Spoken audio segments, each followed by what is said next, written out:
Hey hi నేనైతే గోంగూరతో చాలా recipes చేస్తానండి. పచ్చడని, పప్పని, పుల్లగూరని.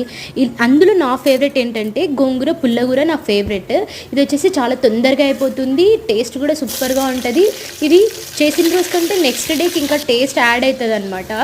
2-3 డేస్ వరకు పాడవ్వదు. దీని ప్రాసెస్ వచ్చేసి కుక్కర్లో 2 స్పూన్స్ ఆయిల్ యాడ్ చేసుకొని, ఆయిల్ వేడైన తర్వాత కొంచెం మెంతులు, ఆవాలు, జీలకర్ర ఇంకా ఆనియన్స్ వేసుకొని ఫ్రై చేసుకోవాలి. తర్వాత గోంగూర యాడ్ చేసుకొని కొంచెం సేపు మగ్గిన తర్వాత కొంచెం పసుపు ఇంకా పచ్చిమిర్చి యాడ్ చేసేసుకొని కొన్ని వాటర్ యాడ్ చేసేసుకొని 2 విజిల్స్ రానివ్వాలన్నమాట. తర్వాత ఆవిరంతా వెళ్ళిపోయిన తర్వాత అందులో కొంచెం తగినంత సాల్ట్ యాడ్ చేసేసుకొని స్మాష్ చేసుకోవాలి. అంతే, గోంగూర టేస్టీ గోంగూర రెడీ అయిపోతుంది అనమాట. 5 మినిట్స్లో అయిపోతుంది. దీనికి పలావ్తో కానీ, లేదంటే బగారా రైస్తో కానీ, వైట్ రైస్తో కానీ తింటే చాలా బాగుంటుంది. ఆ రోజు ఆఫ్టర్నూన్ నేను బగారా రైస్ చేసిండా, టేస్ట్ అయితే అల్టిమేట్ ఉన్నింది. మీరు కూడా ట్రై చేసి కమెంట్ చేయండి. ఇంకా మీరు గోంగూరతో ఏమేమి చేస్తారో